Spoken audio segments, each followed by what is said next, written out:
32 minutos pasan de las 10 de la mañana, seguimos en Rebelde Sin Causa. Hoy es viernes y como algunos viernes tenemos invitados, no en el piso en esta ocasión, pero sí a través del teléfono, dentro de este programa de comunicación pública de las ciencias sociales del Instituto de Estudios Sociohistóricos, que tiene su espacio aquí en Radio Nacional Santa Rosa, y en este caso para charlar con Mabel Fernández y Alicia Tapia. Mabel es doctora de la UBA en el área de arqueología y profesional principal del CONICET, y Alicia es doctora de la UBA en el área de arqueología. Estamos hablando de arqueología justamente porque el tema que ellas nos van a contar ahora son las excavaciones que se hicieron en la estancia La Malvina, y vamos a ver bien cuáles, porque yo creo que ha habido varias, pero vamos a preguntar bien con la gente que sabe en este ratito. Estamos en comunicación con Mabel. Te saludamos, Mabel, buen día. Facundo Barraybar es mi nombre, Tamara Rodman, Mariana Cornejo, el de mis compañeras. ¿Cómo estás?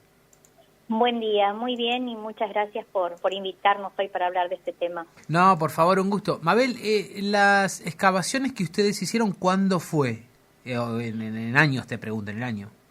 Sí, eso fue post-pandemia, en el 2022. Sí. O sea, la primera excavación que pudimos hacer después que terminó la reclusión. La reclusión, claro. Sí. ¿Esa fue la que se descubrieron restos arquitectónicos? O porque tengo no sé por qué me acuerdo también, creo, de alguna vez que se recuperaron hasta restos óseos, que había participado el Instituto Nacional de Pericia Forense. No, en este lugar se encontraron restos de arquitectura. Arquitectura, sí. Que habían Lo que serían las primeras viviendas, o sea, el primer establecimiento que se realizó en el lugar, ¿no? Claro. Ya fines del siglo XIX, en 1885, comenzaría la construcción de lo que sería el primer establecimiento agropecuario que se funda, digamos, en ese lugar, que después sería parte de lo que es la ciudad de Santa Rosa, ¿no? Claro. Era medio la quinta de Tomás Mason esa, ¿o no?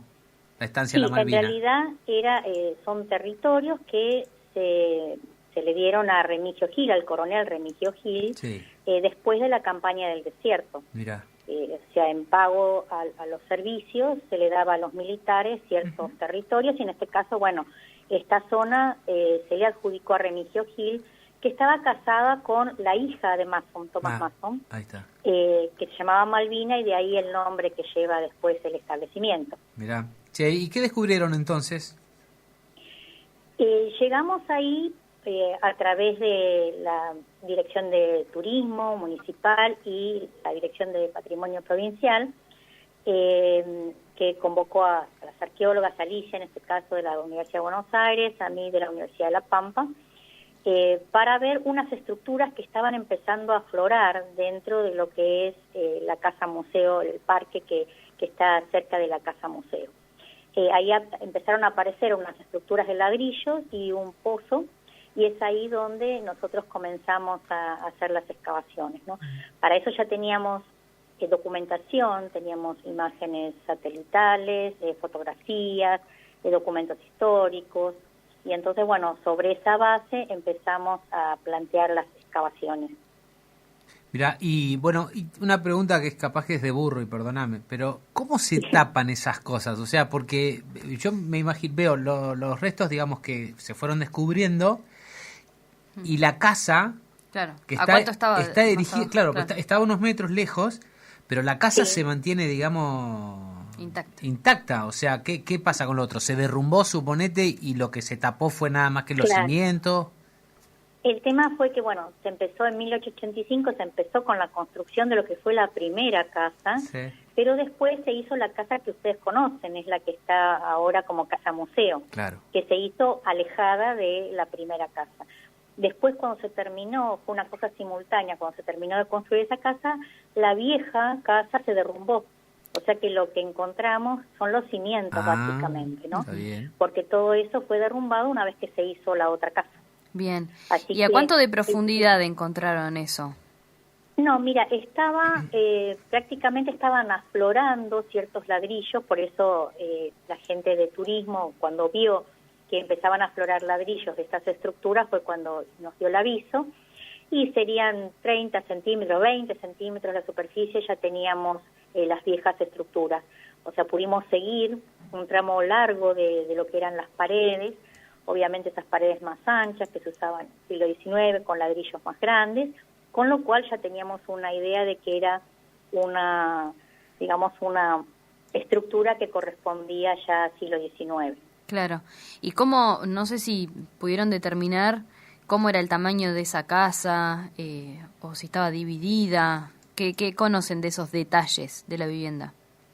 Mira, se conocen algunos detalles a través de las fotos, tenemos algunas fotografías, e incluso hay una donde está posando la familia del coronel Gil con su esposa e hijos, y también tenemos relatos de gente que ha vivido en esos lugares y tiene algunos recuerdos de lo que era la casa, así que bueno, con eso se pudo establecer que bueno, tenían esas casas de galería.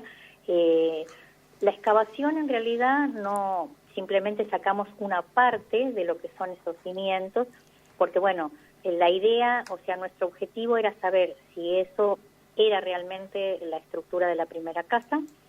No avanzamos mucho en la excavación porque bueno, si nosotros descubríamos todo, después había que protegerlo de alguna manera, porque si lo dejamos ahí a la intemperie se iba a destruir, así que el objetivo era excavar lo suficiente como para ver que realmente eran los cimientos de la primera construcción. Después, obviamente, tapamos todo, lo protegimos y queda a la espera de que en algún momento, si quieren hacer alguna puesta en valor, se puede descubrir y ahí sí podemos ampliar un poco si es necesario. Pero por lo pronto simplemente seguimos las estructuras, que son paredes como se usaban en ese momento, paredes gruesas, grandes galerías, ¿no? Sí. Esas son las estructuras que se usaban en ese momento. Y para ubicarnos, por ejemplo, uno va ingresando a la estancia de la Malvina y eso ¿sobre qué lado estaba? ¿Sobre el frente de la casa, en la parte de atrás, algún costado? Sobre el frente, sí, sobre el frente de la casa. Obviamente estaba muy cerquita la casa, la teníamos ahí a la vista. Claro. Por lo menos, no sé, sí, 15, 20 metros más o menos. O sea que estaba muy, muy cerca de la casa. Mirá. O sea que desde la excavación veíamos la entrada de la casa. Mabel, estamos hablando con Sí. Mabel Fernández, que es doctora de la UBA en arqueología y profesional principal del CONICET, una de las que llevó a cabo estas tareas de excavación en la Malvina.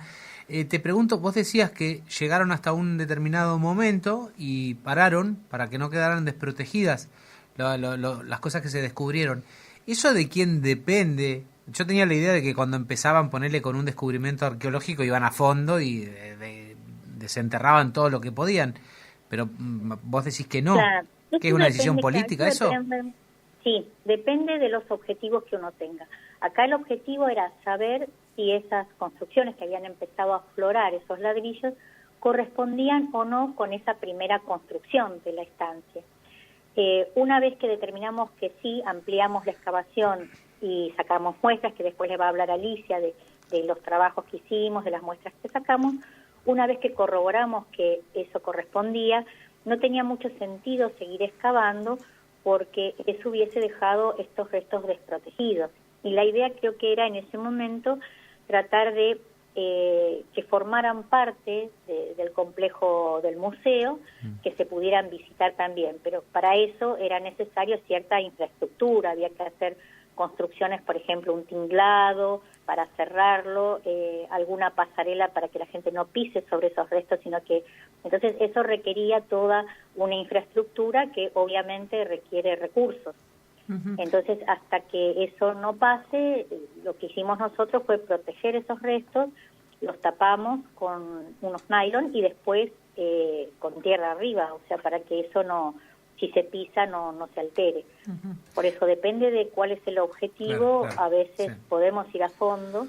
Si es una cuestión, por ejemplo, hemos trabajado en otros sitios donde hacemos rescate arqueológico porque se va a construir, no sé, una obra de infraestructura, un camino, bueno, ahí sí tenemos que recoger todo sí o sí porque es la única oportunidad que vamos a tener. Pero en este caso, como el objetivo era identificar si realmente correspondían a esa etapa y después ponerlos en valor, la idea fue esa. Una vez que tuvimos la excavación ya, digamos, con suficientemente, digamos, ya una superficie que nos permitía ver las estructuras y demás, no tenía mucho sentido que sigamos porque ya, bueno, habíamos pensado que eso ya podía ser lo que estábamos buscando o lo que la gente de patrimonio también pensaba que era la primera fundación de ese predio. Así Mabel, que no tenía mucho sentido que sigamos, porque después teníamos, como ya te dije, teníamos que taparlo y conservarlo para una futura puesta en valor con los recursos necesarios, ¿no? Justamente uniendo un poco todo lo que estás diciendo, más también específicamente tu saber o tu expertise, digamos, ¿para qué se desentierra una estructura como esta? Más allá, entendemos, del valor patrimonial, pero es decir, ¿qué otras cosas pueden contar estos restos en términos arqueológicos? Bueno, en realidad es un hito importante en lo que es la historia de Santa Rosa porque sería el primer establecimiento de este tipo que se hace dentro de lo que hoy es la ciudad de Santa Rosa.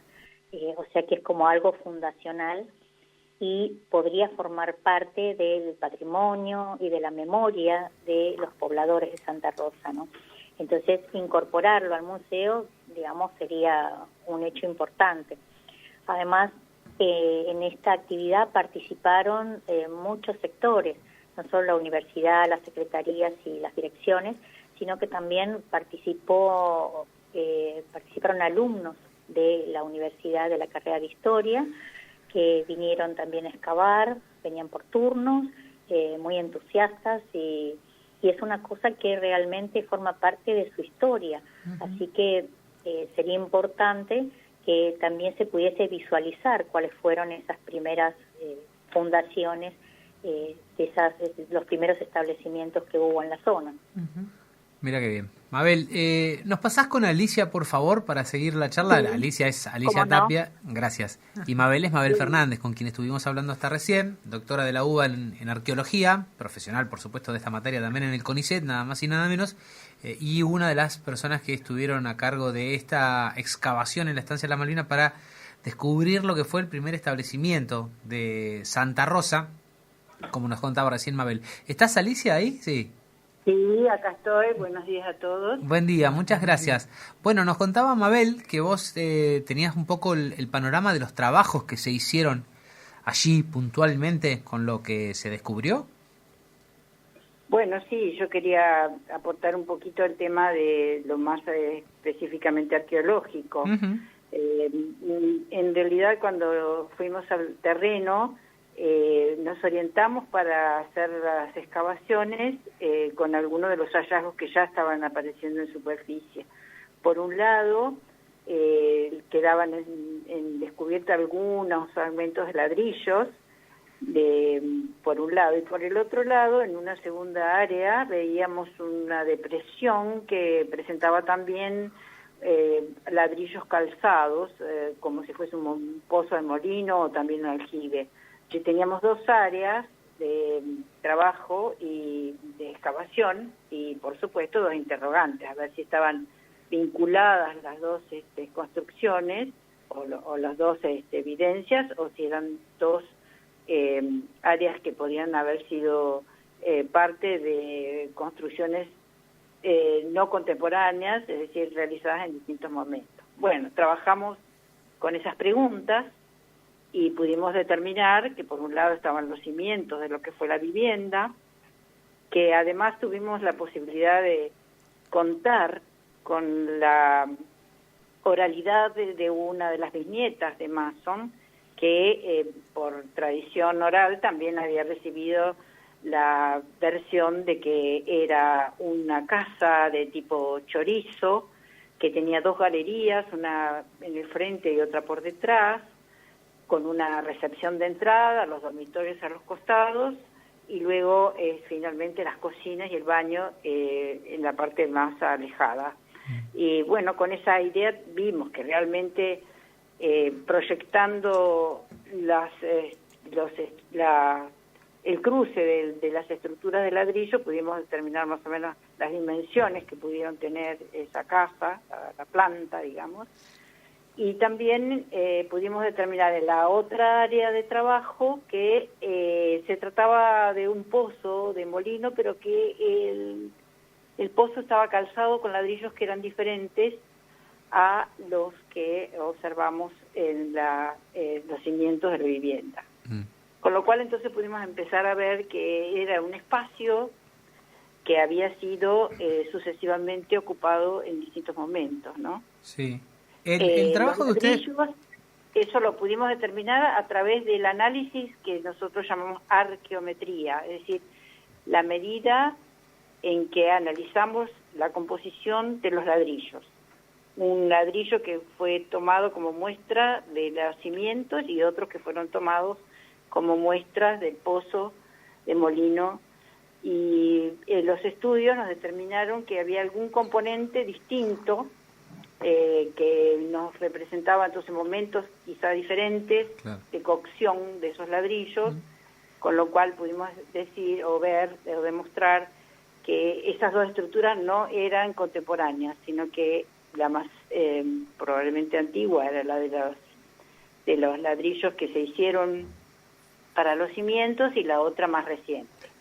Alicia, el trabajo que ustedes hacen, vos nos contabas después lo del testimonio oral de una de las viñetas, también como para terminar de construir.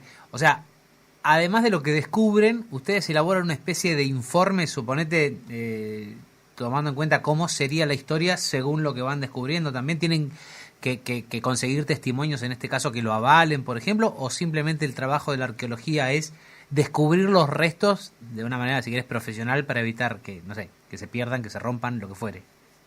No, por supuesto, la arqueología tiene que trabajar con todas las vías de análisis posibles. Ajá. Las líneas de investigación se abren en distintas direcciones, y más aún cuando se trata de problemáticas de arqueología histórica, es decir, problemáticas que ocurren cuando existe documentación escrita, cartográfica, oralidad, historia oral, es decir, todos son datos fundamentales para poder identificar y comprobar fehacientemente que se trata realmente de un sitio que fue el originalmente establecido por Remigio Gil y Tomás Masson.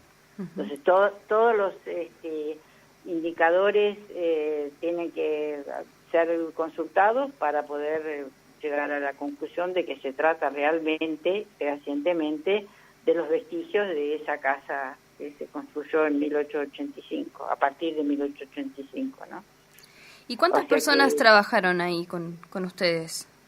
Mira, fuimos varios, no te podría precisar en ese momento, pero del equipo de arqueología éramos no menos de 6 personas, que fuimos de Buenos Aires.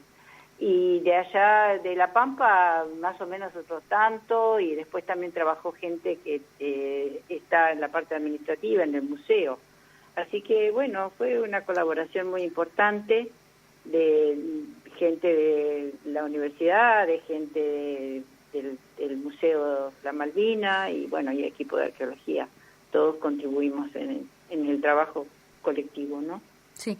¿Y han trabajado en otro proyecto similar acá en la provincia? ¿Quién, nosotros? Sí.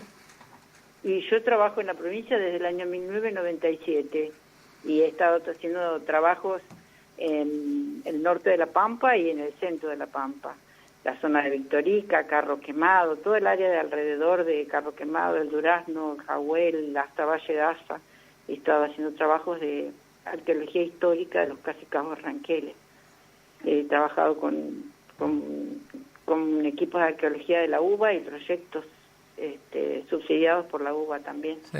Eso te iba a preguntar, la UBA, la Universidad de Buenos Aires, la Universidad de La Pampa, vos marcás, han aportado gente, el Museo Natural también para llevar a cabo este trabajo.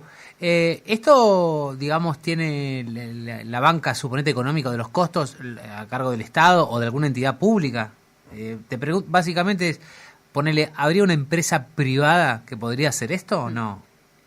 No, nosotros no trabajamos con empresas privadas, son proyectos subsidiados por la UBA. Yo he trabajado siempre con unos proyectos que se llaman UBA-CIT, UBA Ciencia y Técnica, que son los proyectos que hay que presentar, que los tienen que evaluar los pares, que bueno, a partir de eso te otorgan recursos y uno los tiene que después rendir, ¿no? Claro. Todo detalladamente. Sí. Hasta el mínimo peso, hay que detallarlo. Pero, por Y con ejemplo, ese- en este caso, digamos, está justamente esta casa en un lugar público, ¿no? Muy importante, Bueno, te cultural y cuento. turístico, pero si es en un campo privado, por ejemplo, y se encuentra algo así, algo que está aflorando, ¿no? De abajo, ¿es una obligación comunicarlo, en este caso a la Universidad Nacional de La Pampa, si es en nuestro lugar, o a la municipalidad, lo que sea, o no? ¿De parte de quién? tiene que Del hacer? dueño o dueña del campo, digamos, en este caso yo menciono campo, Debería lo que sea. hacerlo, Sí. debería hacerlo. Lo que pasa es que en general no lo hacen. Mm. Y a veces uno tiene que pedir autorización y no te la dan. Eso también, lamentablemente, Claro. aun cuando existe una ley, ¿viste? A mí me ha pasado que me han negado la posibilidad de hacer investigaciones, pero bueno, yo no quiero entrar en ningún conflicto, así Sí. que acepto Vamos a ver. esa situación. ¿Y Pero por por qué se ley dice que debería. no, por ejemplo? ¿Qué temor a qué tienen? Digo, si es temor, o no sé si te han comentado Y el por qué. piensan que probablemente se les puede Expropiar. confiscar la tierra, que se le puede originar algún inconveniente si es un sitio ocupado en tiempos recientes por los ranqueles, por ejemplo, que le puedan hacer un cuestionamiento, o directamente no quieren ser molestados para que entre gente. Hoy día las tranqueras en todos los establecimientos están completamente cerradas, con candado, etcétera, ¿no? Entonces, bueno, quieren respeto a la propiedad privada y toda esa historia que piensan que a lo mejor una investigación puede alterarlos. ¿Y puede Así pasar que- eso? Sí, claro. Y yo en principio, como también Mabel, bueno, respetamos esa posibilidad, porque no se puede actuar a contrapelo, digamos. No, pero por ejemplo, lo que ellos piensan, esto de que se les puede expropiar o que puede pasar algún tipo de algún conflicto con alguna comunidad ranquel, ¿eso puede Sí. pasar? Sí, claro. Mm. ¿Vos decís que puede pasar que se le origine un conflicto? Sí, Sí, yo no conozco claramente que se haya originado hasta ahora, pero el temor está. claro. Seguramente, muy bien. Bueno, cosas que hay que saber también de todos estos trabajos que llevan adelante profesionales universitarios, en este caso, y que, como nos decía Alicia Tapia, no se pueden hacer desde el sector privado, digo, porque probablemente, no sé, después habría que ver si se pueden vender los descubrimientos o qué, pero esto no tiene mucho interés desde el punto de vista mercantil, y sí un interés desde el punto de vista de lo histórico, de lo simbólico para todas las comunidades, y en este caso para la de Santa Rosa puntualmente, pero también para la de la provincia de La Pampa. Alicia, te agradecemos muchísimo este rato, a vos y a Mabel. Estuvo buenísimo conocer qué hicieron y compartir un ratito con ustedes acerca de los descubrimientos. Muchísimas gracias. Bueno, no, gracias a ustedes. Muchas gracias. Hasta luego, que anden muy bien. Ahora- Hasta luego. Las palabras de Mabel Fernández y de Alicia Tapia.